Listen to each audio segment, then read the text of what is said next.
Hello again, everyone, and welcome to another edition of This Week in the World of Football. This is episode number 245 for May 24th, 2022. I'm your host, Randy Snow, back from vacation.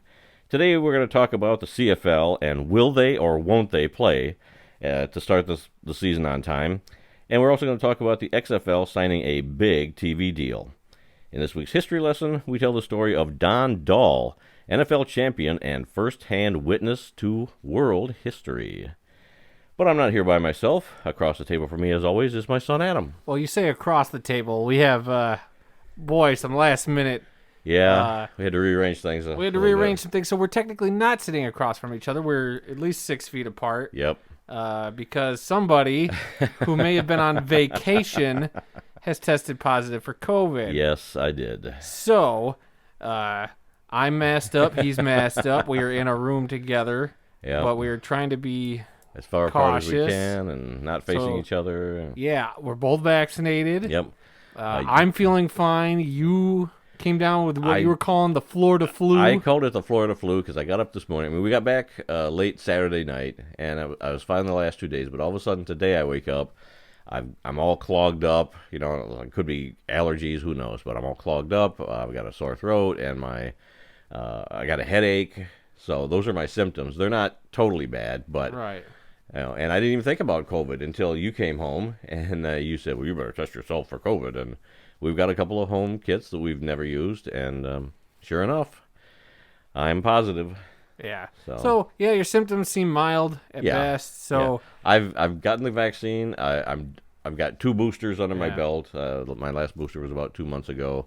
Yeah, I'll probably get another one this fall. And my booster's not eligible till next week, actually. Oh, really? Okay. I looked up my for your second booster. So I can get my second one actually starting next week. Okay. So. Good. So it's just a matter of us being cautious, keeping our distance, Yep. and being mindful of each other. So, yeah, respect me. I ran the show last week, and I'll run the show again if you need me to. Yeah, your mom and I listened to the podcast that you and your brother Aaron did last week in our hotel room, and we liked it. We laughed a few times during the show, and you guys did a good job. Other than the fact that you kept trying to hog the show and you're talking over your brother. Apparently, I didn't listen back long enough to catch myself doing it, but hey, it happens. Yeah, but and another thing, Randy, let me talk over you for a second. Shut up, I'm talking. But no, it was good. You did all the things. You had a nice history lesson last week, which I thought was good. You wrote that yourself and recorded it. Yep.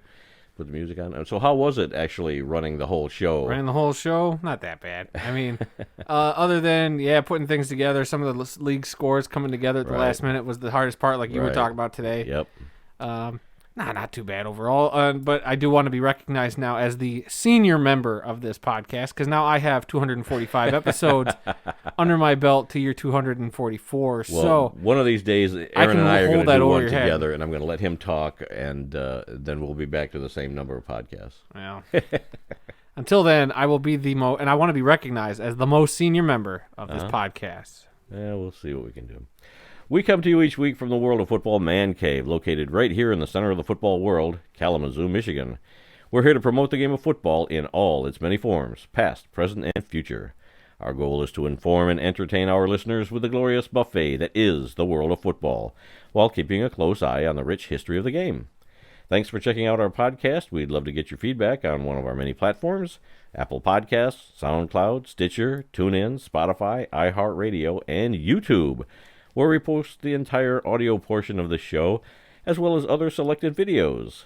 So let's begin today's show with Adam and the World of Football scoreboard. That's right. We start the World of Football scoreboard off with the USFL. It was week 6 this past weekend. Man, they're just flying through this season. Yeah, only 4 weeks ago. Seems like it was just yesterday this thing started up. But on Saturday, we had 3 games. I don't know how they pulled this off. A triple header as the Philadelphia Stars defeated the Tampa Bay Bandits 35-28 in the first game, followed by what was looking like an upset at first. The Michigan Panthers were up at least 10-0 on the Birmingham Stallions when I last checked in.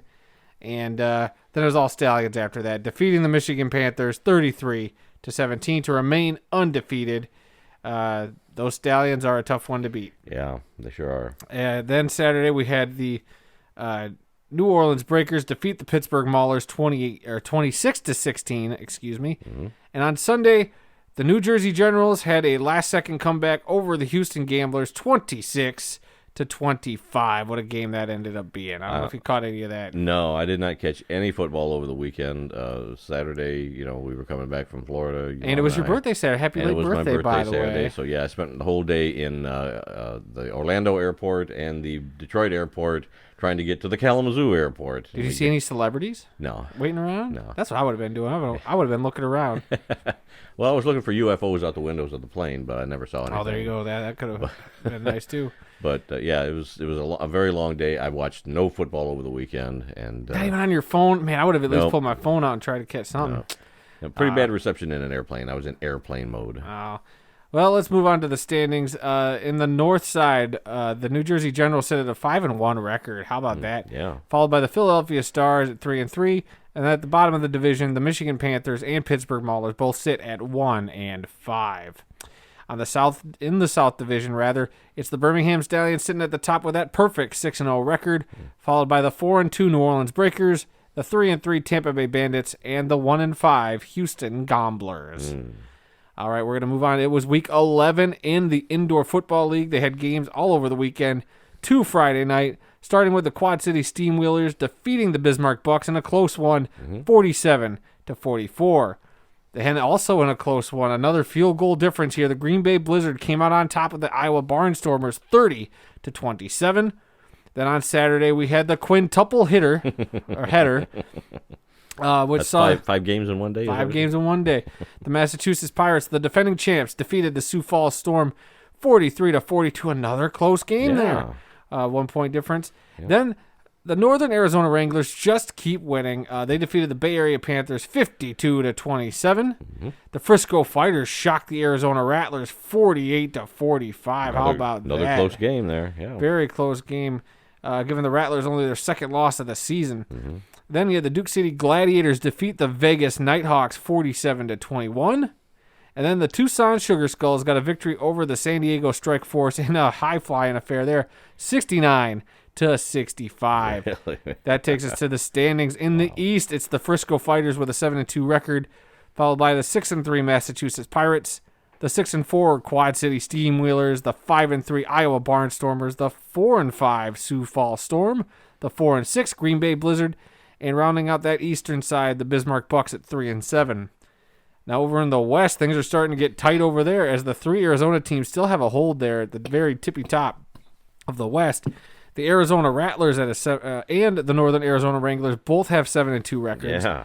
That's very impressive. Yep, 2 Arizona teams tied for the best record. Wow. Yep, and then in third place there, the Tucson Sugar Skulls are 5-4. The only other team that's above 500 in that side of the division, too. So all the Arizona teams above 500. Yep. Then the Duke City Gladiators at 4-5, the 4-6 Vegas Nighthawks, followed by the 2-7 San Diego Strike Force, and the 1-8 Bay Area Panthers. And with that, we send it over to Randy, who's going to talk about Champions Indoor Football. Yes, CIF football, Week 11. All 3 games that were played this week were on Saturday. The Salina Liberty defeated the Sioux City Bandits 39-30. The Rapid City Marshals squeaked by the Wyoming Mustangs 65-55. Well, I wouldn't really say they squeaked by. It was a 10-point victory. But in the last game, it was the Billings Outlaws over the lowly Topeka Tropics 42-19. There were 2 games on bye this week, the Omaha Beef and the Southwest Kansas Storm. So taking a look at the standings in the CIF, it's the Sioux City Bandits at 7-1, Billings Outlaws at 6-2, Southwest Kansas Storm 5-3, as well as the Salina Liberty and the Omaha Beef. All those teams are 5-3. Wyoming Mustangs at 2-6, Rapid City Marshals at 2-6, and the Topeka Tropics at 0-8.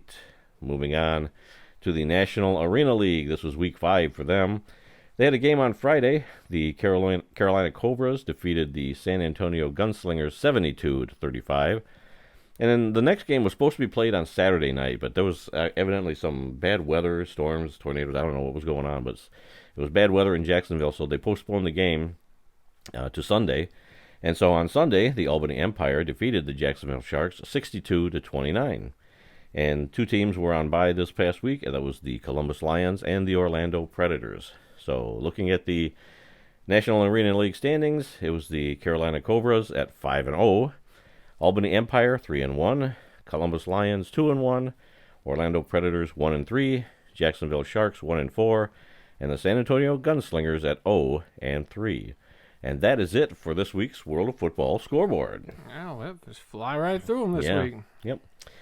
Yeah, I think the CIF didn't have their scores posted until this morning. I mean, I spent the last couple of days after coming back from Florida, putting the scores together and looking up stories and trying to get things around, and they didn't have their scores up until just this morning. So Tuesday morning before they got their scores up from the weekend. All right, let's move on to some NFL news. HBO's Hard Knocks. They're going to do another in-season show this year, and they revealed that the team that they're going to feature this year is the Arizona Cardinals, and that show is going to kick off sometime in November. I know you weren't real pleased with what's going on. I think the selection of the Arizona Cardinals makes a lot of sense. A team that's been on that playoff bubble the last couple of years. Kyler Murray is an exciting quarterback to watch. Cliff Kingsbury, a great young coach to keep an eye on. A lot of good stories that could be going through Arizona. However, this in-season thing, they want to make it dramatic. They would have followed the Colts into the playoffs had the Colts made it into the playoffs. So why are you picking a team? I don't remember them picking the Colts till the middle of the year. Yeah. So now they're picking a team way out in front. What if the Cardinals end up, crapping the bed and being like 0-13 by that point of the season? I'm just saying, if the whole point of an in-season Hard Knocks is to hopefully follow a team that's got a playoff push going, like, wouldn't you want that? Wouldn't you want to maybe have a pool of teams that could be on notice? Like, hey, you could be on in-season Hard Knocks depending on how your season's going. Yeah. And, I mean, I get it. That's the point, is to have a team on the playoff bubble. Okay, that's different. Like, I get it why you would pick the Colts. The Colts were on that bubble last year where they started off not so good. They were getting kind of hot. Then Hard Knocks came in right when the playoff push was about to start, and they were trying to see, could the Colts do it? And they couldn't. They lost to Clown Town and Jacksonville that last week of the season, kept them out of the playoffs.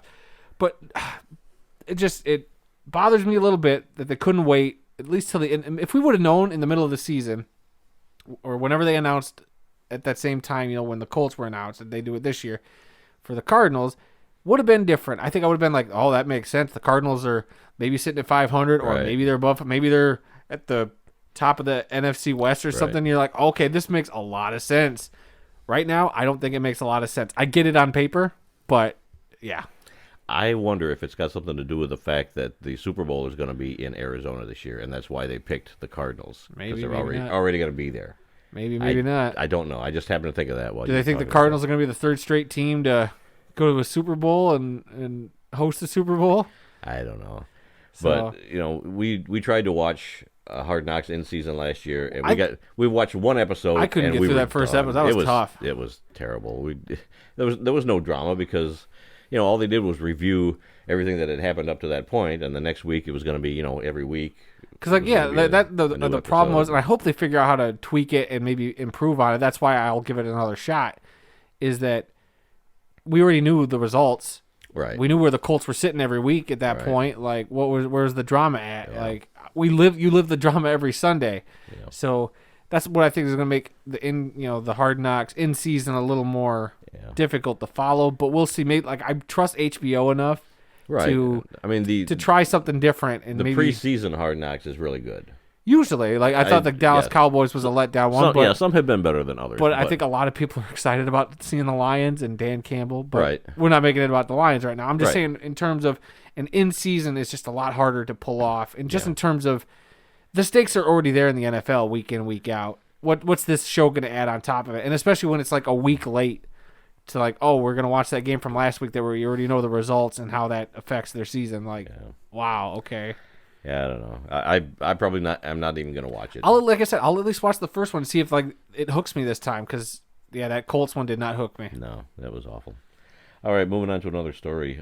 Quarterback Michael Vick announced a few days ago that he was going to come out of retirement and play in the fan-controlled football. Well, it's not. He didn't announce it. It kind of leaked that he was gonna go there. Right. But then today, he puts out another announcement saying, no, I'm not coming out of retirement. He says, I haven't played since 2015, and I'm done. And so he's not going to come play for fan-controlled football after all. See, at first I thought this would be a lot of fun. You start getting some of these retired players to come out and maybe play a week. What kind of great notoriety is that for your little fan-controlled football league? And for fans, I think that's another great... maybe that's what this league could turn into. Like maybe you get a guy who's been out of the league for a couple of years, who's a big name, a big draw, like a Terrell Owens or a Michael Vick, or somebody of that caliber. Johnny Manziel. Or shoot, what if you got Eli Manning just comes up for one weekend just to throw a ball around for 20 minutes or whatever? Like, come on, you telling me people wouldn't tune in? I think that kind of gimmick could be really great for this little league. Because I like the idea of this league. We haven't checked them out this year. I just haven't been invested in it. Yeah. But they could go. I mean, this could go so many different places. But I was a little excited when I heard Vic would do it. I was like, oh, I'd watch. I'd tune in for that.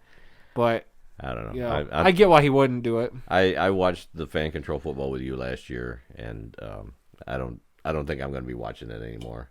I mean, I'll catch some of the highlights, on Twitter or wherever. Social media platforms, but to sit down and watch a game, I don't think so. I'm past that one already.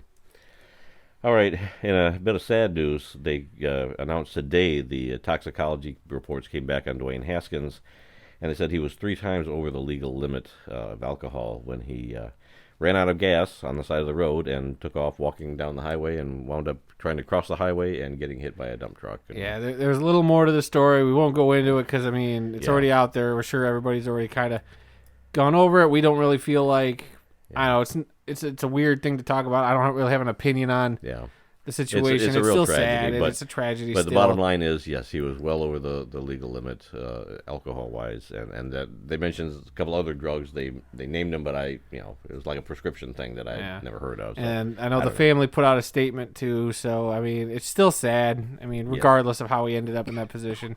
So so he'll be missed. Okay, a couple other things. These other stories, they've kind of come out of the spring owners meetings. Oh, yeah. That are going on right now. The first one is the NFL may do away with the Pro Bowl. Yeah. In lieu of maybe like a skills competition or something like that. They've talked about like what, a 7-on-7 drill. They do all those other skills competitions.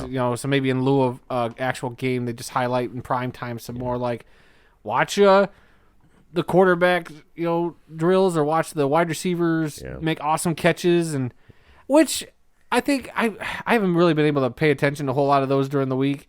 But if they actually focused on those on the Sunday when you would typically sit down to watch the game, and maybe they do it at the stadium in front of a bunch of people, like the NBA All-Star game or something, all right, now we're going to trot out this. Instead of like the way they normally do it, where like throughout the weekend or the week, it's, hey, one day on ESPN2 you can catch the NFC and AFC playing dodgeball or something like that. But I think, you get some of the more fun skill competitions. Maybe you could do that.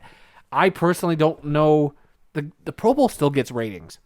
Yeah, that's the crazy thing. It still gets ratings. But I get not wanting to do the tackle football. I get it. The last couple of years, the game has been awful. Just really awful, where they're basically playing touch football. Yeah. You might as well just make it a flag football game. That's not a game. I've been watching the Pro Bowl for many years. You and I have always enjoyed watching the Pro Bowl. Man. When Barry Sanders was in the Pro Bowl, he'd get in for 4 or 5 plays, and then he'd be done, and then you put somebody else in. But I mean, that was fun to see these players out there actually hitting and tackling and pressuring the quarterback. I don't think you could. I would always love sack the quarterback. I mean, I think I've told this story before. When I had the Madden video game, my favorite thing would be to get to the Pro Bowl because, well, for years it would only be. You'd be like, oh, I'm using Barry Sanders, but they would all be wearing blue uniforms with NFC helmets on. You're like, oh, well, that's a bummer. When they finally got to the point where they could put the individual helmets on each of the guys, I lost it. It was awesome. I loved just playing the Pro Bowl game, seeing all the different helmets on the field at once, all these guys that you love, like Randy Moss and Barry Sanders on the field at the same time. This is great. Peyton Manning throwing to Jimmy Graham, or I don't even know, some of the receivers back in the day, not Jimmy Graham, but like something like that. Peyton Manning throwing to or like Tim Brown or something like that, like crazy stuff. And in that game, for whatever reason, that last 10 years, it's just the Pro Bowl has just become a touch football game, and it's a little depressing, but I get it. These guys don't want to get hurt. Right. There's a lot of money on the line for them, and so I understand it. It just really does bum me out. Yeah, I would hate to see the game itself go away because I've really enjoyed it over the years. But like I said, these last 2 seasons have been awful to watch. And so if that's what they're going to do, they may as well do away with it. Right. Do your skills competition all week. Maybe have something special on Sunday. And it's just an excuse to, talk about these guys that are doing these skills competitions and show some of their highlights from the season. That's what you're there for. Right. To remember what a great season Yeah, this they guy each had a great and- season, and then Sure. maybe that'll also eliminate some of the guys who go, "Oh, I don't want to travel all the way to do that." Maybe this will let you have a way to have that starting offensive tackle who had a great season. Hey, bring him out. Right. Maybe he doesn't play in the game, but you still fly him out, and he can just talk about his highlights. Because I Sure. think the fun part is you get some of their more personalities of some of these guys, like some of these Pro Bowlers that you're like, who? The left tackle from what was it? A Lions guy who ended up being like a third substitution or whatever. Jonah Jackson, I think it was. Yeah, I think so. Like, come on. The league could have learned about him or some of these other guys from other teams, getting a little more spotlight. So we'll see what they do. I just know it'll be really sad to see the Pro Bowl as it is go, but maybe it is time to just move on. Maybe it's time to just put that game to rest. Be like, look, it's not important anymore. I mean, it was fun while it lasted, and I think the players' health and safety should be taken more into account. Like, we get it. Yeah. We're already making them play an extra game every year now. Now it's 18 regular season games. 17 regular season games. Soon to probably be 18 in a couple years. It will be 18. These guys can't just keep putting their bodies through all that. They need time to recover. So why put them through a meaningless game that has become unappealing to watch? I think it's just time to just cut that cord and move on from it. Yeah, it'll be sad, but I get it. I'll miss it. I get it. All right, another story that came out of the owners' meetings. Indianapolis has been awarded the NFL Combine for another 2 years, so it'll remain in Indianapolis in 2023 and 2024. Yeah, in the near future, which is fine. Which is fine. I think it's already built for doing all that stuff. They've had it for as long as I can remember. So I can see them probably coming to a point where they're going to rotate that around to different stadiums. But if they can't get fans in there, what difference does it make where it's at? Right, it doesn't May as matter well where keep it's it in at. Indianapolis. They've been doing it. They might as well. If they already got the infrastructure and everything to handle everything, because I know Pat McAfee made that argument. Like, Indianapolis is already great for it. They got the facilities. They got the hotels around there. Yeah. They got the restaurants and all the stuff already kind of right there, baked in. It's already the perfect location. So I have no problems if it stays there. If they started letting fans come to the event, and come on, the NFL's thinking, how can we make some money off of? You start letting fans into these events. You start moving it around to the 32 teams. So, that's just another thing to add into the rotation up between the draft, Super Bowl locations. Now you got the Combine location. All the teams could have something special, to invigorate their community every 10 years or something. You at least, think about that. Like, every 10 years, you could possibly get one of those three things. Yeah. Maybe not a Super Bowl. Some locations might never, ever get a Super Bowl, which bums me out. I think every NFL team or every NFL stadium should get a Super Bowl in a cycle, but that's an argument for another day. Yeah. Okay, let's see. There's also been an update to the Rooney Rule about. I saw that late today. I guess it just applies to the quarterback coach job. Yeah, they're job. extending that to quarterback coaches. Right, because I believe before this it was head coaching candidates, general manager candidates probably. And I want to say maybe I would assume offense and defensive coordinators. Yeah, I don't know. I'm not exactly sure. I'm not as well versed in the Rooney Rule as it is, yeah, other than just adding the quarterback position now, or the quarterback coach position to the list of things you got to do now. I think it's a step in the right direction. I just wish, not that I wish there wasn't a Rooney Rule. I wish that people would just hire the best person for the job. And we know this shouldn't even have to be a thought. I wish society could get to that point where it's like, oh, well, you have to interview a minority, or why didn't you hire? If the best person for the job, interviews and gets it, that's how it should be. Right. And I know a lot of minority candidates and female candidates are obviously getting overlooked for some of these positions. Sure. So whatever we need to do I do think we need a big infusion of diversity in the NFL, and I think they've done a lot better the last couple of years. I just wish it wasn't have to be because of a rule like this.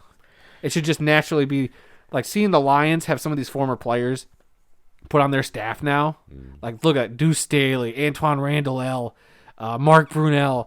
Like, come on, we need more of that across the league. Like, so either former players, and then seeing some of these females come up and giving them shots. And there's been a few that have started making headway, and some have actually started ascending through the position ranking there in teams. So I'm very excited to see maybe someday the first female NFL head coach. Come on. It probably will happen, but I don't think it's going to happen anytime soon. Maybe not in your lifetime. Well, I'm hoping in my lifetime. we'll see. Yeah. All right, another story. The Washington, I want to say the Washington football team. The Commanders. The Washington Commanders team has purchased some land, and I don't remember what city, but it's in Maryland. It's in Virginia. Virginia. It's in Virginia, so they're going to be outside of Washington, D.C. Right, well, yeah, that's fine. I was shocked that they're like, I thought this was just a rumor that they spent this money, but now there's already concept art of like a mix between SoFi and Allegiant Stadium for the Washington football team, and a possible new stadium. Yeah. Supposedly they want a domed stadium in Washington. Have you seen the picture? No, I've not seen. Oh, the picture's great. Like I said, it's a mix between Allegiant and SoFi. They got the kind of got the glass roof exactly like SoFi, at least in this artist rendering. You can't always trust the artist rendering, but that's their plan. They want that translucent rooftop, and then the outside of the stadium. I guess they supposedly during the day, the way the material is, that would be the outside of the stadium. It would look white during the day, but at night it would be burgundy with a gold light around the rim of the. It was a cool looking picture. And I didn't see the pictures of their practice facility. They were going to include the practice facility there too. So who knows? But my big question is, with them doing all this, is this setting them up for a possible new owner there in Washington? Because there is rumors going around that during these NFL owners meetings that the NFL owners could possibly kick Dan Snyder out. I guess they would need vote him out. Yeah, they would supposedly they need a 27. Or no, they need a 24 person, vote. Right. They would just need 24 votes. Owners have to approve it. Yeah. And boy, the way things have been looking, I wonder if they do it.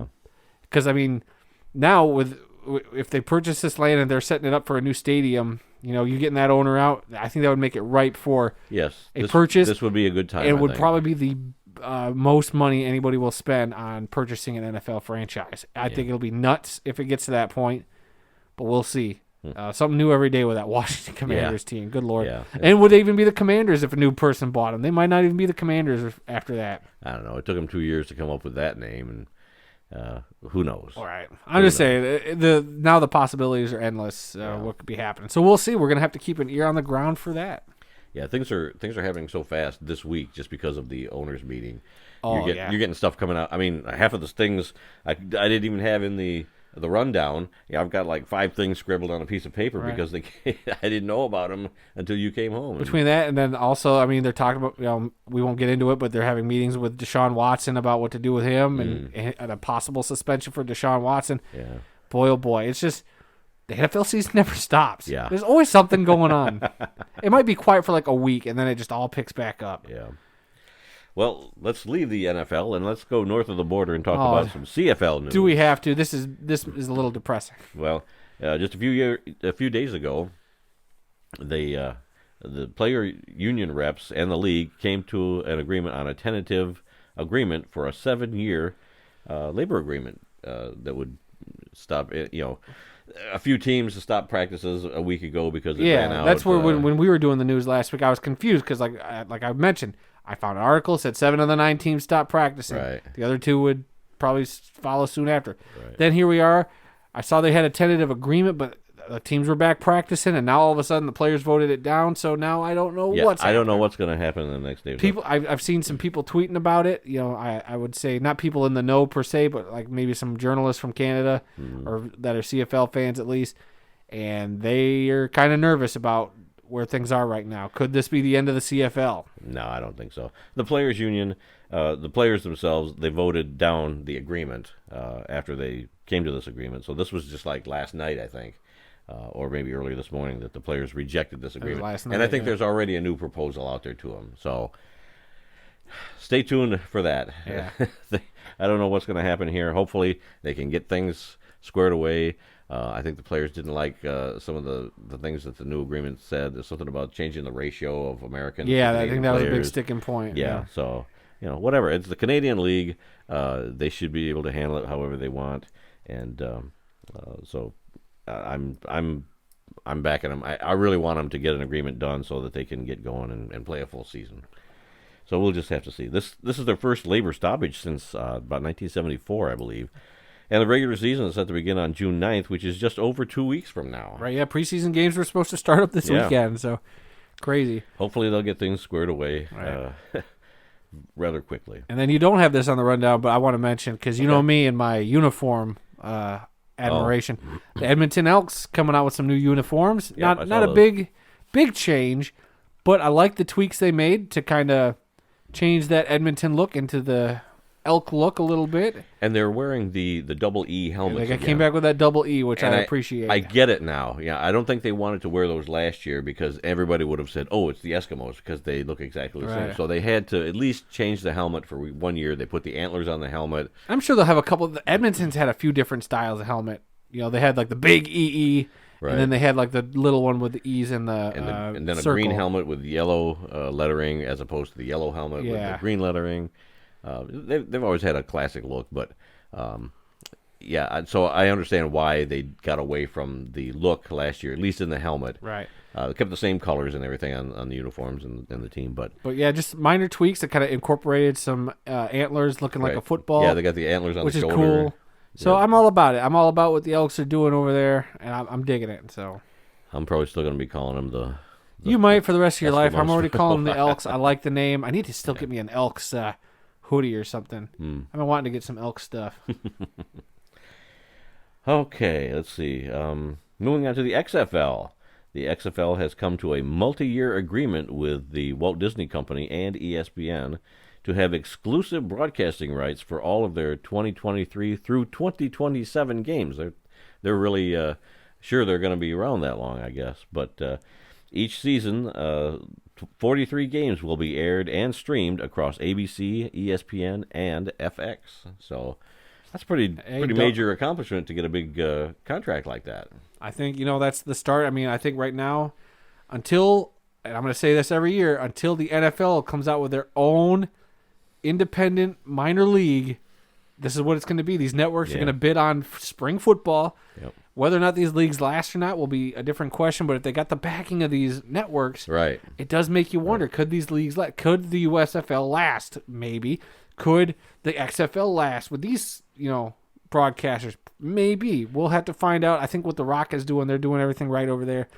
The USFL already had that spring league infrastructure a little bit. Right, but nobody watched that. Nobody watched, but now with the USFL name recognition, like I said, they just slapped a coat of paint on them. Yep. I think that's helped them a little bit. Yep. It's gotten older guys like me who remember the USFL to bitch about the new look of the Michigan Panthers helmet, how they screwed that up, and the New Orleans Breakers. But, at least we were familiar with these names. We've loved these names, Birmingham Stallions, Michigan Panthers.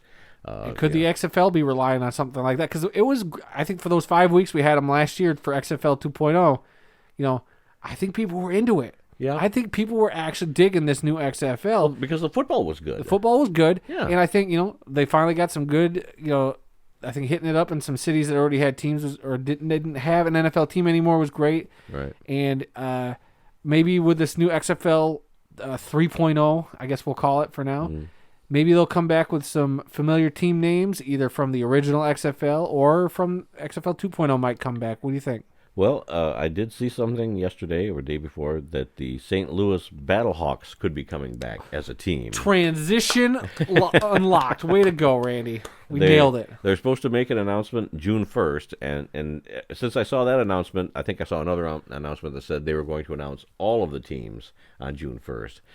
They may have teams in the same cities where they were before, but they may have a different nickname, different color scheme, whatever. But it looks like the St. Louis Battlehawks will be back as the Battlehawks, which, we had tickets to go see the Battlehawks. Yeah, we did. And COVID killed the league about a week before we were supposed to get there. I think it was going to be on my birthday, too. Yeah. It was supposed to be my birthday I think weekend. I bought the tickets, on a Wednesday, and by that weekend, the league was done. Yeah. And it was like another week after Way to that. Go. We were Maybe you shouldn't buy tickets at all then for this new league. I don't know. That was very disappointing because I was really looking forward to going to St. Louis. And if you buy tickets for the USFL playoff games, and in Canton, and they cancel the league before we get to that, then you should never ever buy any of these spring league tickets again. We'll see. You're the killer of the. I've still got league. my ticket stubs from the 3 games I went to back in the 80s. I went to a game in 83, 84, and 85. I think definitely we should get tickets to that USFL Championship game at the least in Canton. I mean, if they come up with a package where you can get like a playoff game and the championship, I'd consider that. I think we could make a couple weekends out of it. Yeah. Do some World of Football coverage from the USFL Championship. It's a 4-hour drive for us to get there. That ain't bad. We've driven to Cleveland, which is it. 4 hours away for arena football, so I think we'll be fine. That's true, but I'm not as young as I used to be. No, but you'll still yell at people who don't properly go through toll booths the same way, which is great. That made me so mad. It's like you've never used a toll booth before. Have correct change. Don't try to use a credit card. I wish I could say exactly what Randy said because I was extremely upset. He was so upset, and we probably have to use the bleep button. I'm not gonna. Yeah, let's not get into it. Otherwise, I'll tell the story. I don't want to talk anymore. All right, Arena Football TV on YouTube. They posted a game from 2005. The Arizona Rattlers at the New York Dragons. New York Dragons quarterback Aaron Garcia was looking to throw his 650th touchdown pass during the game. I think I remember when he was going and breaking some records that season. I forget how many he ended up with in his arena football career. It was well over 800. I was going to say he got to 800. Yeah. Most touchdowns ever by Aaron Garcia, one of the greatest arena quarterbacks. Absolutely. Oh, he's definitely top. Would I put him top 5 arena quarterback? I watched the first few minutes of that game, and New York had the ball first, so I had to wait around. But he could sling it, man. Oh man, he could throw that ball. He was very, very good. Maybe we'll have to do a retrospective on the top 5 arena football quarterbacks because maybe we'd be biased, but I think I know who I'd put at number 1. But I mean, come on, you got your Clint Dolezal, obviously. Right. Your Cedric Bonners. Sure. Aaron Garcia. Who else would have made the list? Who was another good? Tommy Grady was pretty good. Matt Greer? Was it Greer? For the SaberCats. He was good for a lot of years for the SaberCats. Yeah. And... There were many great quarterbacks. It was a quarterback-driven league. It was. They passed on almost every down. How could we miss Kurt Warner? Warner. He was a good one. Cedric Bonner sticks out a lot. Oh, yeah. He's a long career with the Arizona Rattlers. Man, I'm trying to think. There had to be somebody else I'm missing at the top of my head that was great that I just can't think of it. Like, I'm trying to also look at your helmets. Do any players stick out when I see the helmets? And I can't really. How about Gruden? Jay Gruden. Jay Gruden was a good one. I saw the Tampa Bay Storm helmet. I was like, Jay Gruden. Because he coached for the Predators and played for the Predators. Right, yeah. He did the Storm too, didn't he? I think so. Yeah. Okay, we don't have to stay. But since we're talking about arena football, do you want to talk about the gift that I got That's up to for my birthday? That's up to you. I was surprised when I came home from the trip. I had a very nice gift, something that I've been wanting for a long time, and you and your brother got it for me. A game-used arena football helmet from the Grand Rapids Rampage. Yeah. And you said that it had a guy's name in it. I looked it up. His name was Devontae Peterson. He was a defensive lineman, and he played for Grand Rapids in their last season of 2008. So that is his helmet that we have. From the last season of the Grand Rapids Rampage. Yep. There you go. Yep. That's that nice. See, it took me a while to get used to the silver helmet. Yeah, with the red face mask. For most of the grew years, on me. we watched the team with a black helmet. Yeah. And the red logo. And now the last year or two, they switched back to a pewter or kind of a silver helmet. No, it wasn't pewter. This is silver. They started with a pewter. That's right. And then they went. You got the helmets right by you. Then the silver shell with the red face mask. So. Yeah, but this is gorgeous. Right, it's got the red face mask. Okay, yeah, I'm looking at the mini helmets. They're right there. pewter in like 98, 99, then in 2000, I think they switched to the black helmet. Yeah. And then silver helmet with a red face mask at the end. So yeah, it's gorgeous. I'm going to post a picture of that on social media here in the next day or so. But thank you.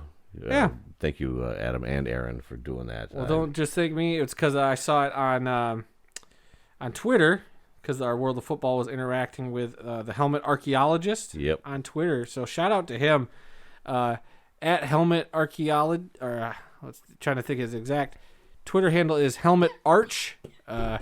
So look him up. He's got a lot of great stuff. It's been cool seeing some of the stuff he doesn't have for sale and just some of the other helmets.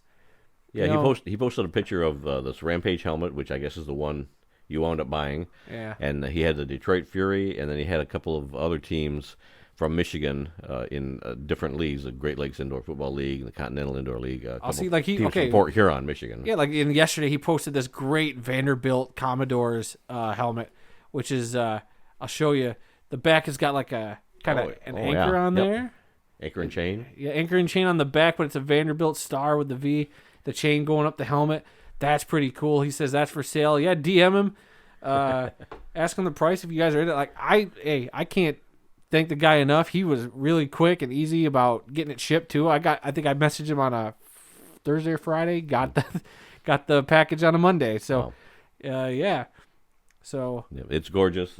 It's going on the top of the shelf here in the next few days after I get some pictures of it. But I can't thank you two enough. I really, really appreciate that. That's an awesome gift. Okay, let's see. Let's move on here. Birthdays today, May 24th. Coach Jim Mora Sr. turns 86 years old today. He spent 15 years as a head coach in the NFL. He was with the New Orleans Saints from 86 to 96 and was with the Indianapolis Colts from 98 to 2000. He's most famous for his post-game tirade. Playoffs? Yep. Playoffs? We're just trying to win a game. That happened after a 40-21 loss against the San Francisco 49ers on November 25th, 2001, his last season. His son, Jim Mora Jr., I did not know this, was the defensive coordinator of the San Francisco 49ers during that game, and his son was awarded the game ball by the team for beating his father. Oh, that had to hurt. Let's see. Peyton Manning that day was the quarterback of the Indianapolis Colts. He threw 4 interceptions for Indianapolis, including a pick 6 on the day. So I can understand his extreme frustration at that particular game. But yeah, he will always. You can find that on YouTube anytime you want. Just go to Jim Mora playoffs tirade or something. They have a couple different versions of it. They have the real quick one where it's just the quote itself. And then you get the whole. It's like a minute, minute and a half, 2 minutes where he kind of leads up to it, and he's talking about his thing, and then somebody throws that question out there, and that's when he goes off on it. So that was awesome. Okay, obituaries. This is where we take a moment to honor those who've made the world of football a better place. We have 2 obituaries today. The first one is that of Gino Cappelletti, a wide receiver, defensive back, and kicker in the NFL and the American Football League, has passed away at the age of 88. Cappelletti played college football at Minnesota. He signed as a free agent with the Boston Patriots of the brand-new American Football League in 1960, and he played his entire 11-year career with the team from 1960 to 1970. He was named the AFL MVP in 1964 and is credited with scoring the first points in AFL history, a 35-yard field goal in a game against the Denver Broncos on September 9th, 1960. He is one of just 3 players to play in every regular season game in the AFL's 10-year history. The others, Otto Graham and George Blanda. After his playing career was over, Cappelletti became a radio broadcaster and worked New England Patriots games from 1972 to 1978. He then spent some time as an assistant coach with the team from 1979 to 1981, before returning to the broadcast booth from 1988 to 2011, a span that included working 6 Patriots Super Bowls. Cappelletti was inducted into the National Italian-American Sports Hall of Fame in 1984 and the New England Patriots Hall of Fame in 1992. All right, and our second and final obituary today is that of Calvin Mcgee, a tight end in the NFL for 4 seasons, has passed away of cardiac arrest at the age of 59. Mcgee played his college football at Southern University and signed as a free agent with the Tampa Bay Buccaneers in 1985. He played 4 seasons with the Bucs from 1985 to 1988. He then went on to be an assistant coach in college for many years. Mcgee served on the coaching staffs at Michigan, West Virginia, South Florida, Arizona, Duke, New Mexico, and Ole Miss. He was to be on the staff at Jacksonville State this upcoming season. Okay. Very sad there. Yep. Okay. Well, been a lot of breaking news all day long. Have you seen anything on your phone? Nope. Other than not football related, but apparently the last phone booths have been torn out of I New saw York that City on today. the news this I just saw morning, that scrolling through Twitter looking for Yeah. NFL news. Yeah, there were two phone booths side by side in front of some store Yeah. or whatever, and they finally took them out, and they're taking them to a museum in New York. Oh, Interesting. we are now officially in a world without phone booths. Yeah. Probably. I think there's one at the Meijer store. We Our got local a couple of them grocery? here around town. I can't remember which one, but I think I saw one just the other day in one. It might have been an illusion, Randy. Could be. Maybe the COVID was already setting in. Who knows? All right, well, let's go on to this week's history lesson. And this week we have the story of Don Dahl, who was an NFL champion and a first-hand witness to world history. During World War II, many current and future college and NFL players served in various branches of the military.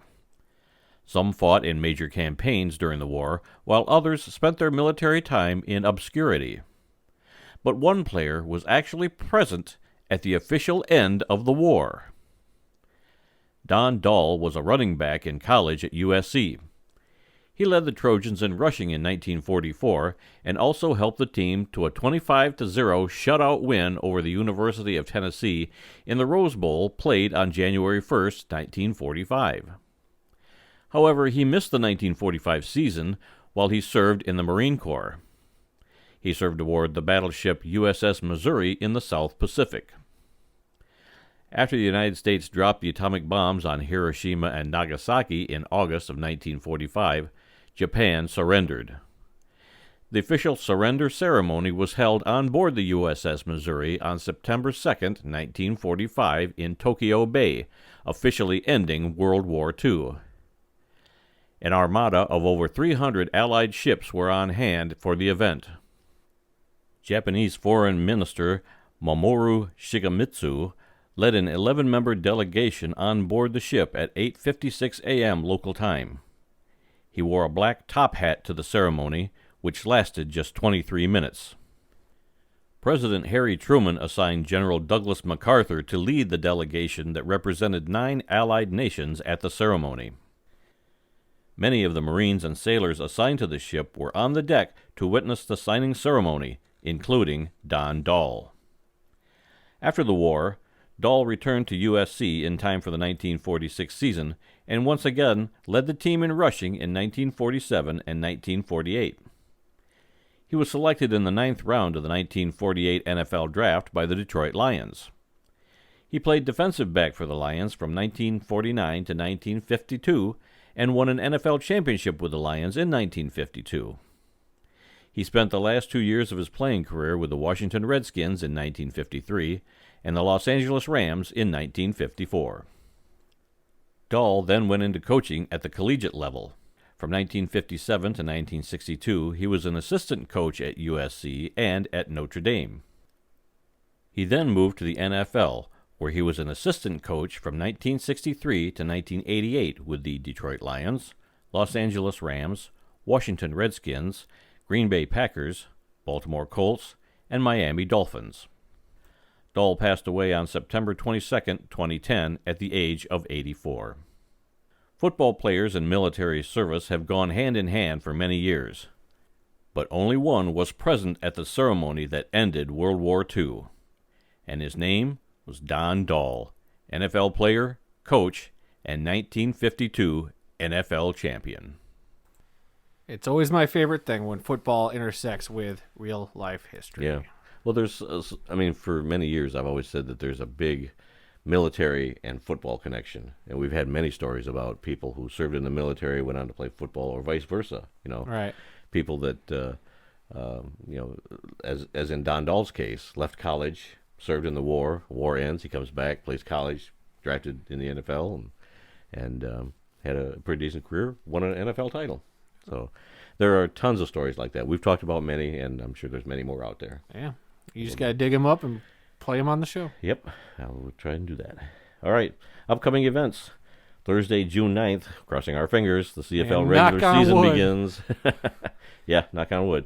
The CFL regular season begins. It's supposed to be a Thursday night game between Montreal and Calgary that night. Sunday, July 3rd, USFL Championship game in Canton. Will we be there? Won't we be there? Better be. We'll find out. I got the time off. Let's do it. We'll find out. Thursday, August 4th, the Pro Football Hall of Fame game in Canton between the Las Vegas Raiders and the Jacksonville Jaguars. And because the schedule just came out last week, we now know that Thursday, September 8th, is going to be the start of the NFL regular season. The Buffalo Bills at the Los Angeles Rams. That is a hell of a way to start out the new season. That is. That's going to be a good game. I might have to be watching this game on my phone. You going to take Friday off so you can watch the game? I will be out of town. I do already have that vacation. Oh, that's right. That weekend is my vacation weekend. First weekend of the NFL season, I'm always out of town. That's right. This year, it depends on if our music festival plays or not. I could be watching this game in a field somewhere on my phone, most likely, hopefully. So we'll see what happens. Okay. And then I'll probably have to have you DVR the Lions game on Sunday, and then I have to avoid everybody and everything, listen about the Lions game. So we'll see what happens. We got a few months to figure that out. Yeah. That's everything I got for this week, unless you have anything you want to add. No more breaking news. I'm waiting for more stuff to come out of this NFL owners meeting. They'll be playing in like a couple days, I think. Unless something huge breaks, and I don't. Well, with you having COVID now, I think any extracurricular videos, if something breaks, aren't going to happen. I'm going to lay low for the next week. Yeah, you probably should. Yeah.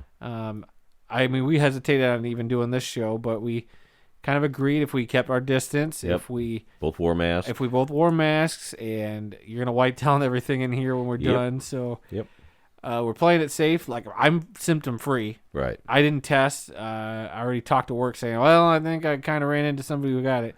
So now I'm going to keep an eye out a little bit extra in case something happens. Your mom got us some home test kits several months ago, and they've been sitting in the shelf, and I used one today. I think she should probably test herself. Make sure they wouldn't expire. I don't know how long. We were both at Disney World, standing in lines with hundreds of other people. It's hard to say what. Hard to say. The good thing is where we got it from. As long as you're vaccinated, which you are, you're boosted. Yep. So, hey, we like we've been saying, we knew that it's not 100%. Just because you're vaccinated don't mean you can't get it. Right. I could be positive for all I know and be asymptomatic because I'm feeling fine. Yeah. I mean, I could have had it a year ago and not known it, but this is the most sick I've been. Right. But I've kind of had your symptoms, like where I just thought I had a cold and I never thought much of it. I was like, oh, this doesn't feel like COVID. None of the symptoms. I still have you still have taste. Yeah. Okay, so not that bad then. But better to err on the side of caution. Yeah. So that's what we did. Well, we'll see what happens. We were down at Disney World and Universal Studios for a week, and it was 90 degrees or hotter every day we were down there. And then we come back here, and we get off the plane in Kalamazoo at midnight Saturday night, and it's like 40-something degrees. Yeah, and that messed you up a little bit. Yeah, and today it was up in the 60s. I don't know if it made it to 70 degrees today or not, but it was a huge shock to the system to go from that type of heat to the kind of cooler weather that we've had today. So I just thought it was either allergies or the change in the weather. Yeah, I mean we've all been there, but you were the one that suggested I do the COVID test. Yeah, I was just like, I thought it was ridiculous, weird coincidence that it happened on your trip. Yep. So. Yep. I'm glad I did. So, that's it for this week, I guess. If you learned something during this podcast about the incredible amount of diversity that exists in the world of football, then we have done our job. Visit our website at theworldoffootball.com for news, links, upcoming events, videos, and more.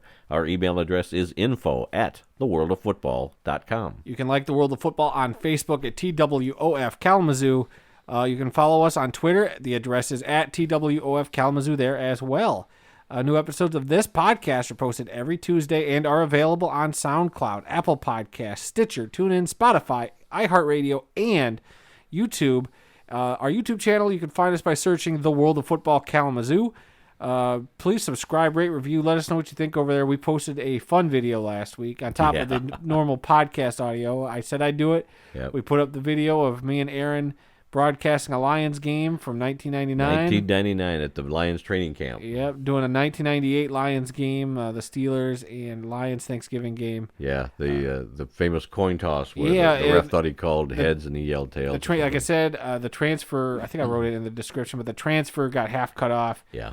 It's an old tape, so it is an old tape, and I remember doing the call of the coin toss. Like, it was that whole bit. You got to do the coin toss up and through the end of overtime. Yep. which is a lot of fun. So you get to see the back half of that. Yeah. And maybe the quote of the year from however old Aaron would have been. See, that was 99. I think he was like 5 years old. He was born he's 5. So, ouchie mama. We might as well put that on a T-shirt. Ouchie mama, yep. Ouchie we mama. take that picture of the two of you that they use for the screenshot and then just put ouchie mama underneath it. There we go. Ouchie mama. Yep.